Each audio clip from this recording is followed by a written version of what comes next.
मैं एक ऑफिस में काम करता था। मैं शादीशुदा था और मेरे 2 बच्चे थे। हमारे ऑफिस में एक लड़की काम करने आई। वह बहुत खूबसूरत थी। उसका नाम प्रिया था। जब वह पहली बार ऑफिस आई तो ऑफिस में काम करने वाले मेरे सारे सहकर्मी बस उसको देखते ही रह गए। फिर जब से प्रिया की प्यार भरी नजर मुझ पर पड़ी थी, तब से मानो मैं तो जी उठा था। हमारे दफ्तर के सारे मर्दों में मैं ही तो सिर्फ शादीशुदा था।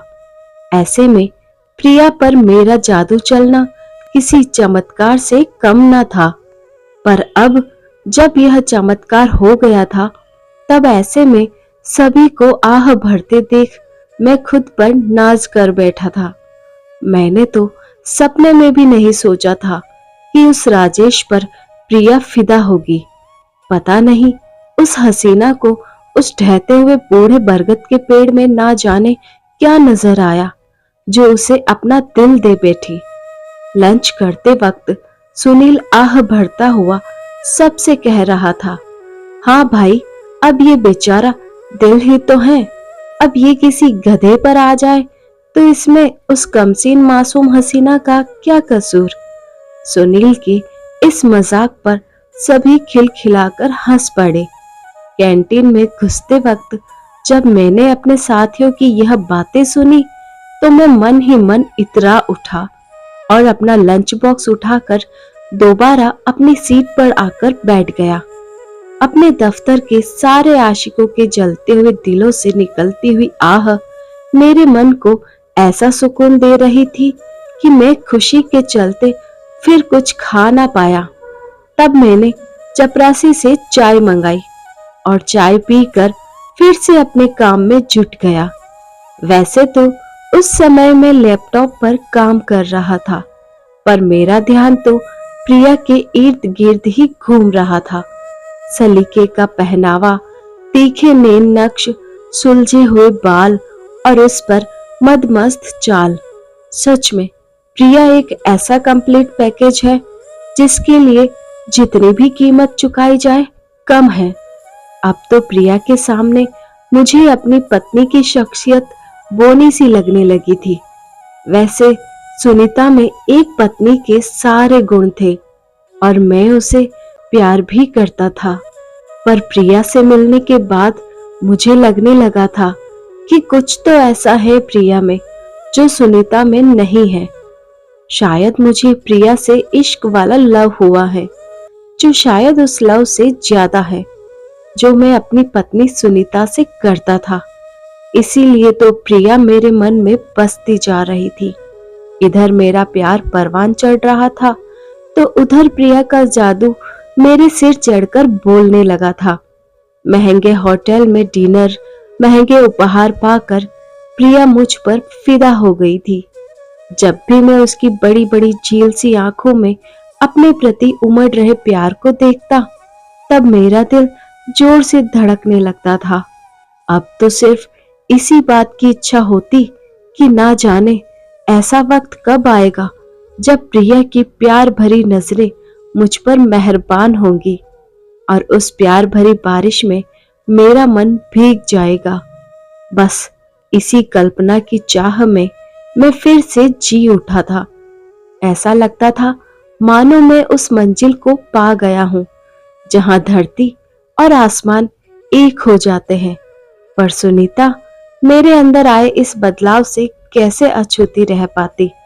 अब उसकी सवालिया नजर मुझ पर उठने लगी थी, पर मैं चुप था क्योंकि मुझे एक सही मौके की तलाश जो थी। रात को सोते वक्त जब कभी सुनीता मेरे नजदीक आने की कोशिश करती, तब मैं जानबूझकर उसकी अनदेखी कर देता।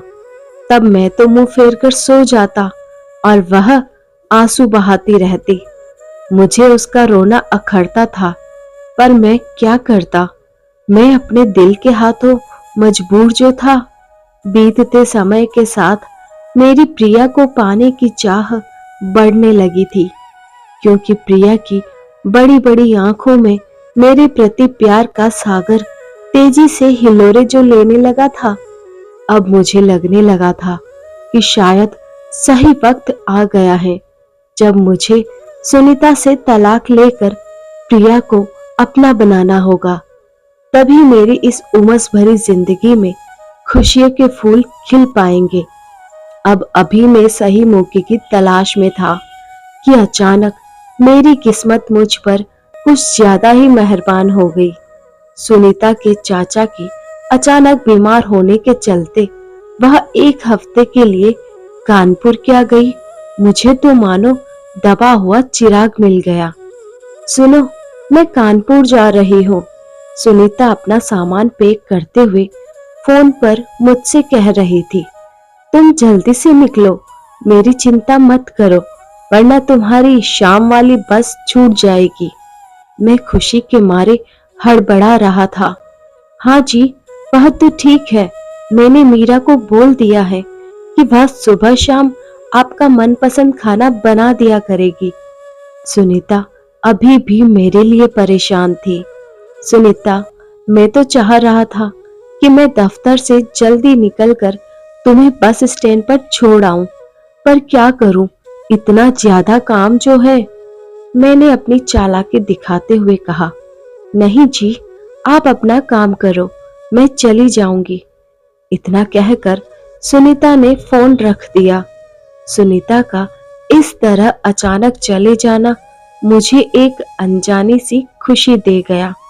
मैं बावला सा कभी सोचता कि यहाँ दफ्तर में ही प्रिया को सब कुछ बताकर अपने घर ले जाऊं, और फिर बहुत सोचने के बाद मुझे यही लगा कि मैं अपने घर पहुंचकर फ्रेश होने के बाद ही प्रिया से मिलने जाऊंगा। जब वह अचानक मुझे देखेगी तब मुझ पर चुंबन की बरसात कर देगी और उस प्यार भरी बारिश में भीगकर हम दोनों दो जिस्म एक जान बन जाएंगे। बस फिर क्या था, मैं तुरंत घर पहुंचा और अच्छी तरह तैयार होकर प्रिया के पास पहुंच गया।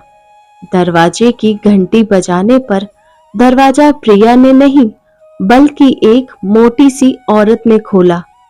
मिस प्रिया, वह ऊपर रहती है, उस औरत ने बेरुखी से कहा। फिर मैं ऊपर चढ़ गया। जब मैं प्रिया के कमरे में पहुंचा तब मैंने देखा कि वह किसी गाने पर थिरक रही थी। कमरे में चारों तरफ कपड़े बिखरे पड़े थे और जूठे बर्तन यहाँ वहां पड़े थे। अरे तुम! अचानक मुझे सामने देख वह हड़बड़ा गई। वह क्या है ना, आज मेड नहीं आई, यहाँ वहां पड़ा सामान समेटने लगी। फिर उसने सामने पड़ी कुर्सी पर पड़ी धूल साफ की और मुझे बैठने का इशारा किया। फिर वह मेरे लिए पानी लेने चली गई। प्रिया के जाने के बाद जब मैंने कमरे में चारों तरफ नजर घुमाई तो गंदगी की जमी मोटी सी परत को पाया। इतना गंदा कमरा देख मेरा तो जी मचलाने लगा। अब धीरे धीरे मुझे अपनी सुनीता की कद्र समझ आने लगी थी। वह तो सारा घर शीशे की तरह चमका कर रखती है, तब भी मैं उसे टोकता ही रहता हूँ। पर यहाँ तो गंदगी का ऐसा आलम है कि पूछो मत। कुछ खाओगे क्या?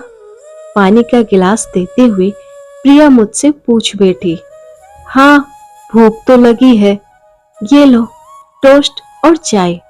थोड़ी देर में प्रिया मुझे चाय की ट्रे थमाते हुए बोली। डिनर में चाय देखकर मेरे सिर पर चढ़ा इश्क का रहा-शहा भूत भी उतर गया।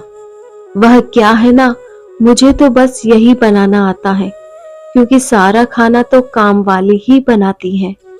प्रिया अपना पसीना पोंछते हुए बोली तो मैं समझ गया कि अब तक मैं जो कुछ भी प्रिया के लिए महसूस कर रहा था वह सिर्फ एक छलावा था। मेरा उखड़ा मुंह देखकर तुरंत प्रिया ने अपना अगला पासा फेंका। वह तुरंत मेरे पास आई और बेशर्मी से अपने कपड़े उतारने लगी। क्या कर रही हो तुम? मैं गुस्से से तमतमा उठा। अरे शर्मा क्यों रहे हो? जो करने आए थे वह करे बिना ही वापस चले जाओगे क्या? इतना कहकर वह मुझसे लिपटने लगी। उसे इस तरह करते देख मैं हड़बड़ा गया।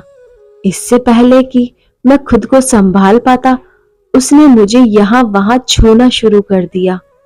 फिर मुझसे बोली, तुम अपनी पत्नी को तलाक दे दो और मेरे नाम अपना फ्लैट कर दो, फिर देखो कि मैं तुम्हें कैसे जन्नत का मजा दिलाती हूँ। इतना कहकर वह मुझसे लिपटने की कोशिश करने लगी। प्यार बिना शर्त के होता है प्रिया। मैं उस समय सिर्फ इतना ही कह पाया।